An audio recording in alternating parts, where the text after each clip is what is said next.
Assalamualaikum warahmatullahi wabarakatuh. Perkenalkan, saya Febiola Satimashita. Pada pagi kali ini saya akan menjelaskan mengenai text multi-class classification yang saya lakukan. Nah, yang paling pertama itu yang harus kita lakukan ialah scraping data. Di sini saya mengambil portal berita itu dari dua website yang berbeda. Yang pertama dari Liputan 6 dan yang kedua dari Kompas. Nah, untuk teknik scraping yang saya lakukan di sini itu proses pengumpulan datanya menggunakan Python. Yang tujuannya itu kita akan mengambil artikel dari portal berita dari dua website tersebut, khususnya pada bagian berita olahraga. Nah, secara garis besarnya itu alurnya cukup sederhana. Jadi dari websitenya, dari programnya itu mengunjungi ke halaman beritanya, kemudian dia mengumpulkan link-link artikelnya, lalu membuat setiap link itu untuk mengambil isi beritanya, yang dimana hasilnya itu akan disimpan dalam format CSV agar lebih mudah diprosesnya. Adapun bentuknya seperti ini resultnya. Jadi akan nge-looping untuk setiap masing-masing kategori, mulai dari Liga Inggris, Liga Italia, Liga Spanyol, Liga Indonesia, serta yang non sepak bolanya. Kemudian masuk ke tahap reprocessing data, yang di sini pertama-tama kita melakukan dataset preparation. Nah, di sini kita mengimport beberapa library yang diperlukan untuk kedepannya.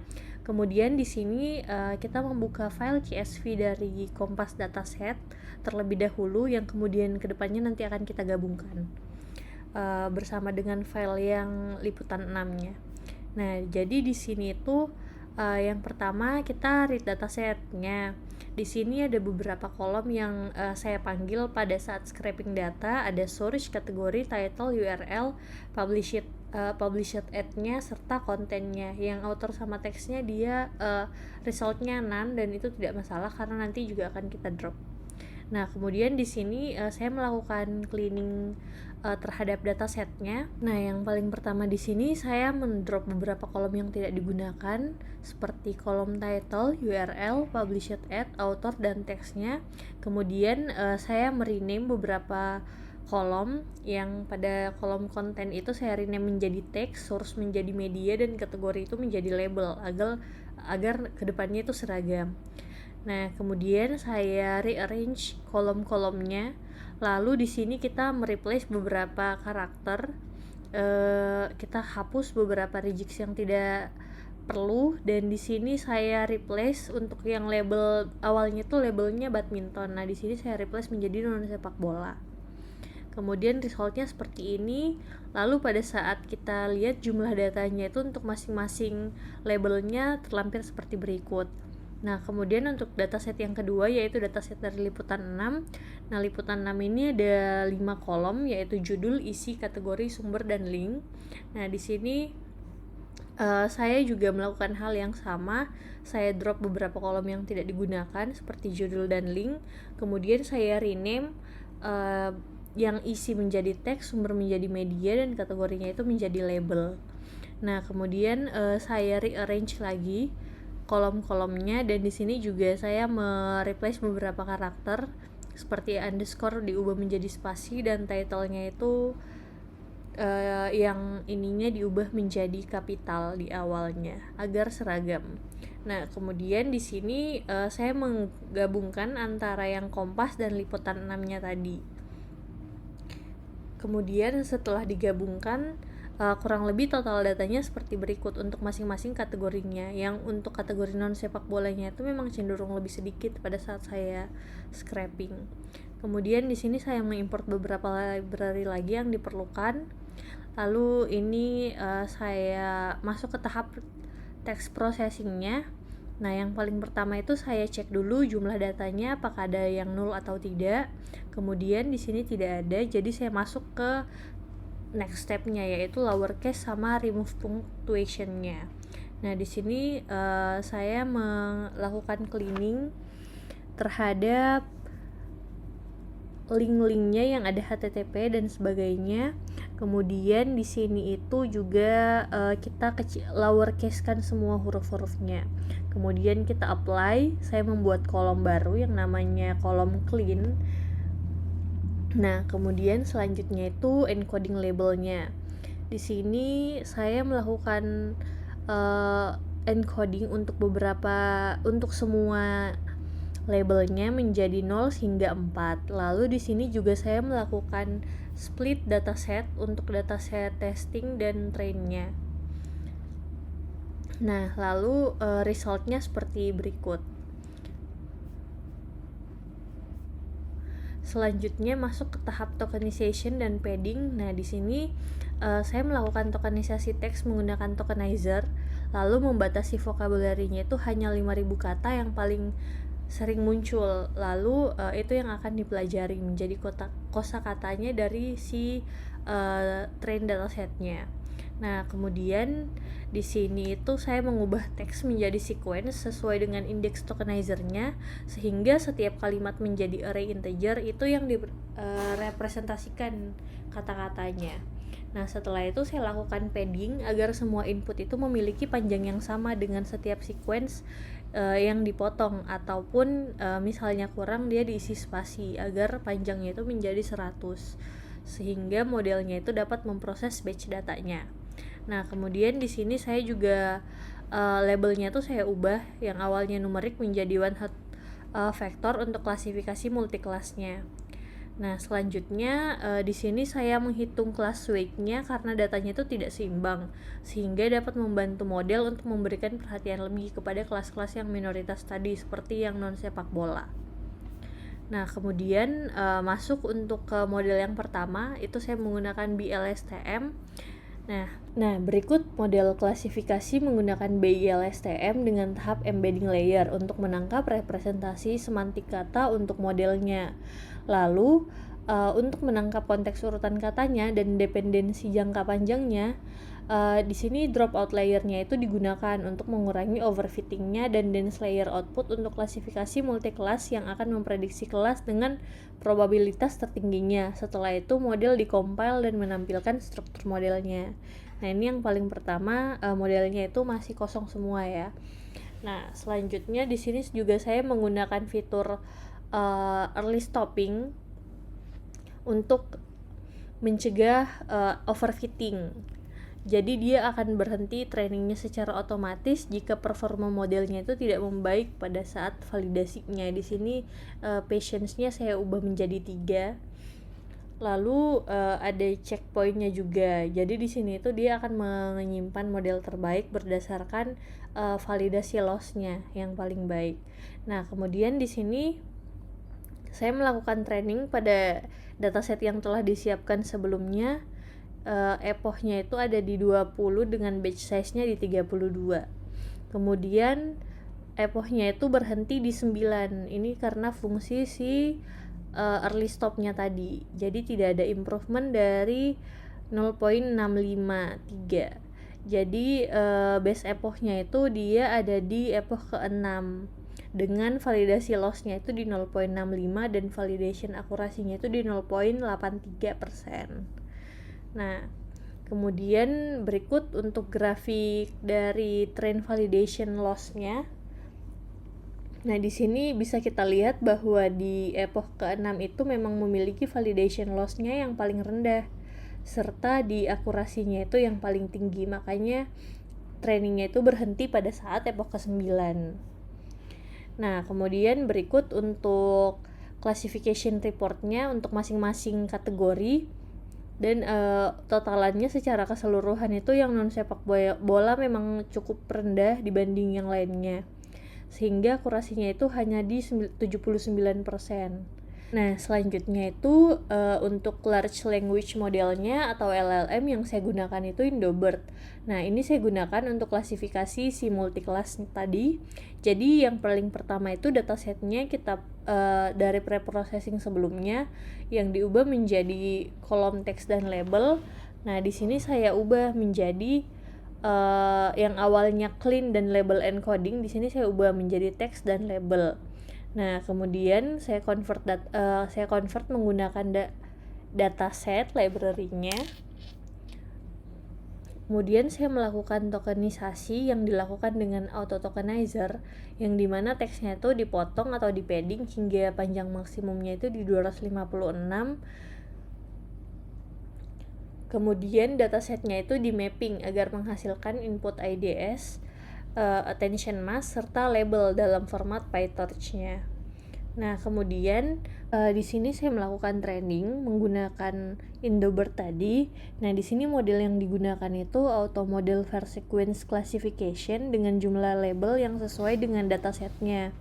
Kemudian untuk training arguments-nya itu diatur epochnya menjadi 8, kemudian batch size-nya juga 8, learning rate-nya itu di 0.000005, kemudian week decay-nya itu di 0.01. Nah, terus dia itu resultnya seperti ini. Nah, kemudian berikut hasil performanya. Jadi dari model Indobird ini untuk klasifikasi berita, performance-nya itu akurasinya ada di 0.92 dengan rata-rata untuk setiap label itu sudah cukup tinggi, namun yang paling rendah juga masih tetap sama yang di label keempat atau itu kategori non sepak bola di 0.76, tapi itu sudah jauh lebih membaik ketimbang model yang BI-LSTM tadi.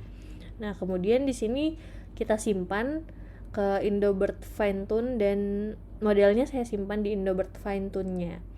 Kemudian tokenizer-nya juga saya simpan. Nah, kemudian untuk model yang kedua di sini itu yang akan untuk yang pertama itu akan melabeling antara dua. Jadi dia yang sepak bola dan yang non sepak bola untuk yang stage pertama. Nah, di sini saya melakukan preparation dataset terlebih dahulu. Jadi di sini saya copy dari data yang sebelumnya sudah dilakukan. Kemudian di sini saya labeling lagi. Untuk yang Liga Inggris, di sini saya membuat satu kolom yaitu stage 1 label. Jadi saya labeling. Jadi yang Liga Inggris, Italia, Spanyol serta Indonesia itu labelnya menjadi sepak bola dan yang non sepak bola menjadi non. Nah, kemudian di sini saya split datasetnya itu di 0.2 untuk dataset testingnya.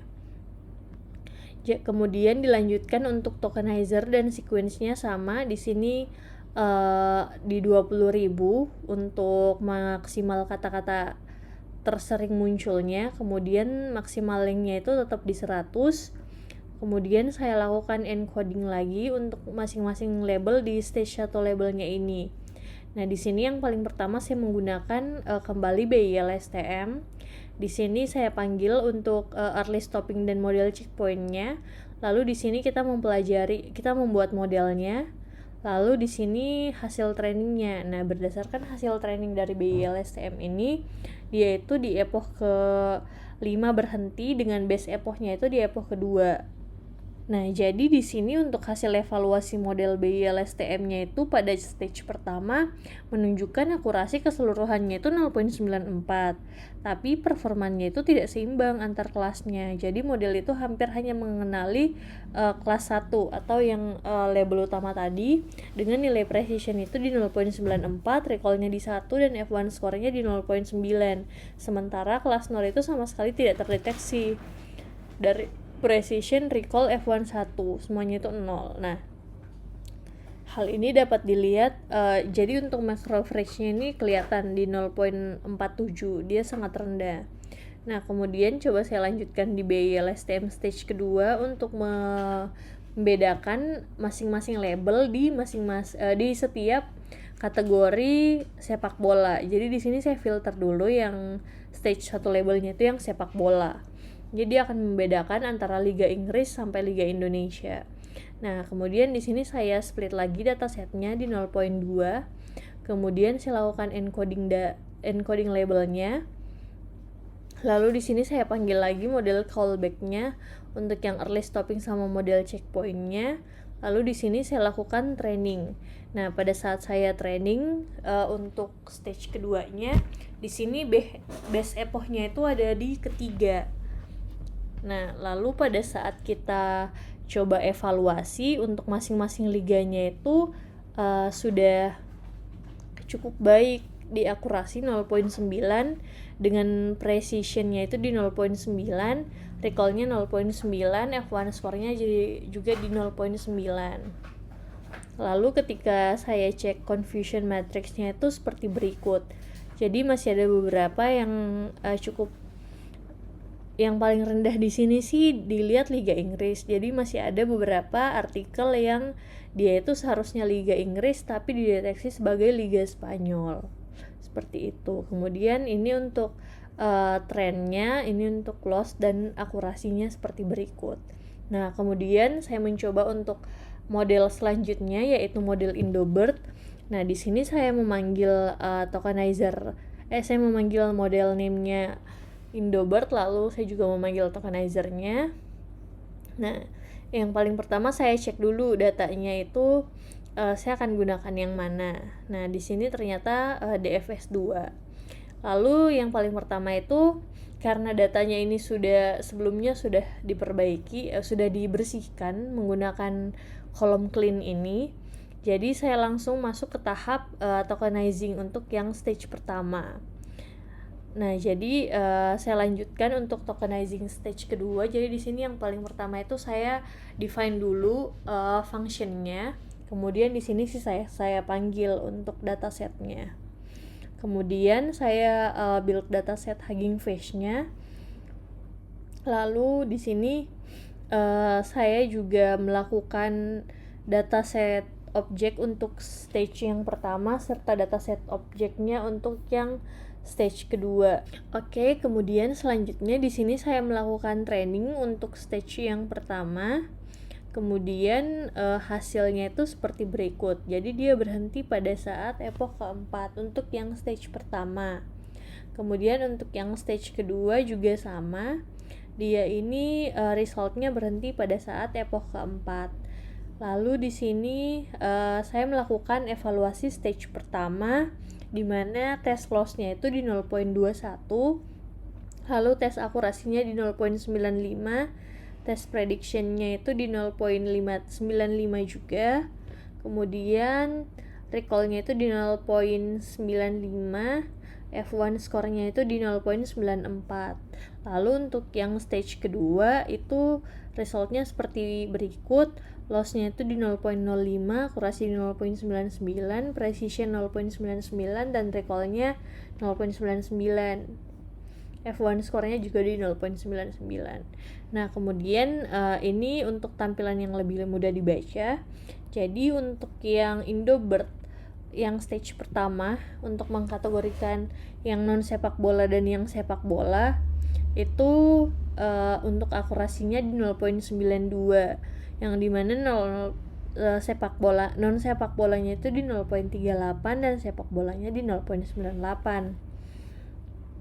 Di sini masih lebih cukup baik ketimbang yang BYLSTM tadi menggunakan model Indobird.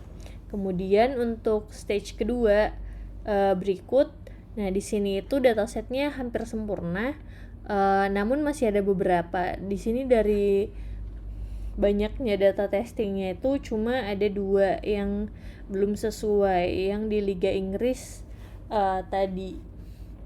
Jadi dia itu seharusnya Liga Italia tapi diprediksi sebagai Liga Inggris. Kemudian ada yang seharusnya dia Liga Spanyol tapi dideteksi sebagai Liga Inggris. Nah, di sini dapat kita simpulkan bahwa dari menggunakan model Indobird ini, dari pakai pre-train datasetnya itu memang sangat membantu, apalagi khususnya untuk web scraping dengan datanya itu yang tidak terlalu banyak. Tadi total datanya ada di 1334.